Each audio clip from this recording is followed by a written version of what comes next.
Buenos días, buenas tardes o buenas noches y bienvenidos a este video sobre matemáticas en la naturaleza. Donde yo crecí, el ruido común del verano era el del canto de las cigarras.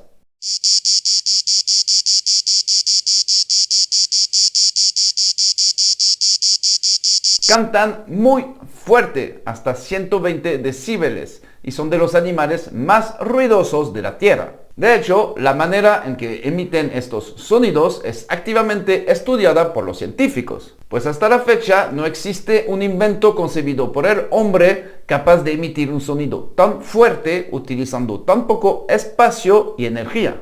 Y eso interesa, por ejemplo, a los militares que pudieran inventar aparatos de comunicación y de localización más diminutos. Pero bueno, no es para hablarles del sonido que emiten las cigarras que estoy aquí, sino más bien para hablarles de su ciclo de vida y del lienzo que existe con los números primos y el mínimo común múltiplo. Y para esto, primero necesitamos conocer un poco del ciclo de vida de las cigarras.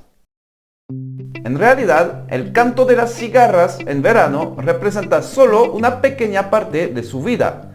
Al final del verano, durante el cual se aparean, las hembras ponen huevos en ramas y brotes de árboles, los cuales a finales de octubre eclosionan.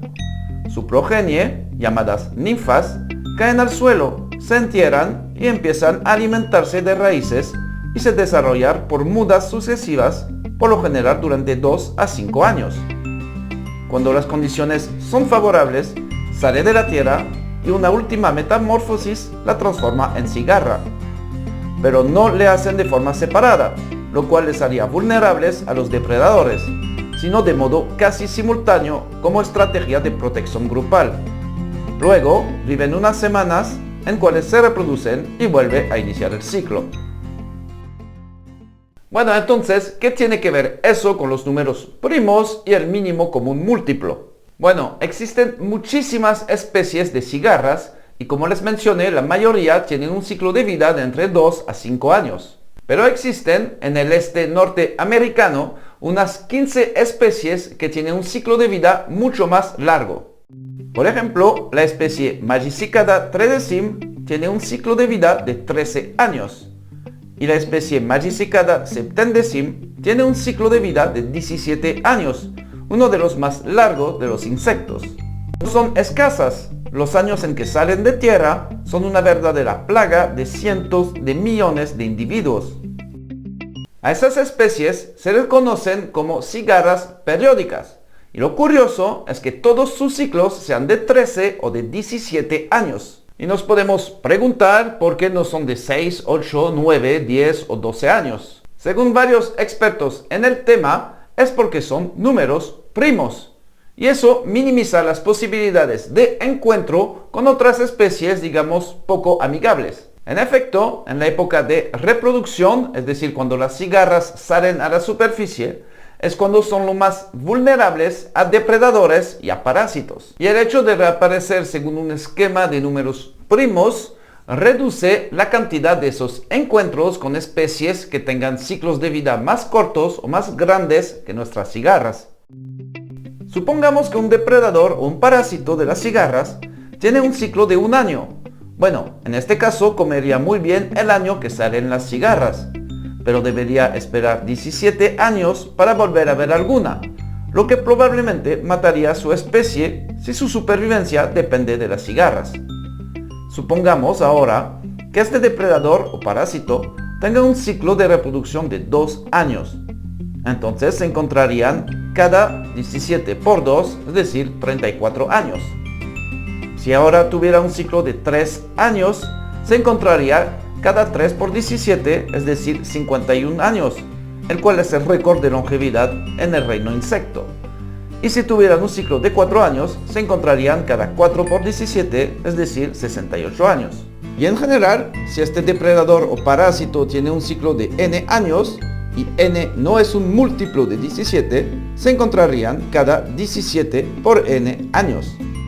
Lo que realmente estamos calculando es el mínimo común múltiplo de los ciclos de vida de las cigarras y de sus depredadores o parásitos. El mínimo común múltiplo de dos números A y b es el número más pequeño que es múltiplo a la vez de a y de b. Por ejemplo, 12 es el mínimo común múltiplo de 4 y 6. Y como el 17 es un número primo, no tiene ningún factor en común con números n más pequeños que él, por lo que el mínimo común múltiplo de 17 y este n siempre será 17 por n. Para ver la diferencia, imagínense ahora que nuestras cigarras tuvieran un ciclo no primo, por ejemplo, 16 años. Entonces estarían en contacto con los depredadores de ciclo de vida de 2, 4 y 8 años, además de los de ciclo 1 o 16 años. Y si nuestras cigarras tuvieran un ciclo de 12 años, por ejemplo, sería aún peor, pues estarían en contacto con todos los depredadores y parásitos de ciclo 2, 3, 4 y 6. Y claro, la mejor manera de evitar lo más posible esos encuentros no deseados es escogiendo un número primo, de preferencia más alto que el de las otras especies. Bueno, les hablé de depredadores y parásitos, pero eso también les permite no estar en contactos con otras oleadas enormes de otras especies de cigarras. Si una de las especies tiene un ciclo de vida de 13 años y la otra de 17 años, se van a encontrar cada 221 años, lo que reduce bastantes los posibles conflictos territoriales. Otra cosa interesante es que conociendo el ciclo de vida de otras especies, podemos preguntarnos qué años van a ser difíciles para las cigarras. Por ejemplo, imagínense que nuestra cigarra de ciclo de 17 años se encuentre cierto año con un depredador de ciclo de vida de 2 años, un parásito de ciclo de vida de 3 años y otra especie de cigarra de 13 años. Sería definitivamente un momento horrible para ellas. Lo bueno es que no les volverá a ocurrir durante 2 por 3 por 13 por 17 años, es decir, 1326 años, lo que le da bastante tiempo a la especie para recuperarse. Claramente nos falta mucho por aprender de la naturaleza y eso en todas las ramas de la ciencia. Y bueno, espero que les haya gustado esa pequeña aplicación de los números primos y del mínimo común múltiplo por parte de la naturaleza. Y si conocen otros animales matemáticos, escríbenmelos en la caja de comentarios y esto me puede dar ideas para hacer otros videos. Y también si me quieren apoyar, no se vayan sin dejarme su pulgar arriba y suscribirse al canal. Yo ahora me despido y les digo, hasta la próxima.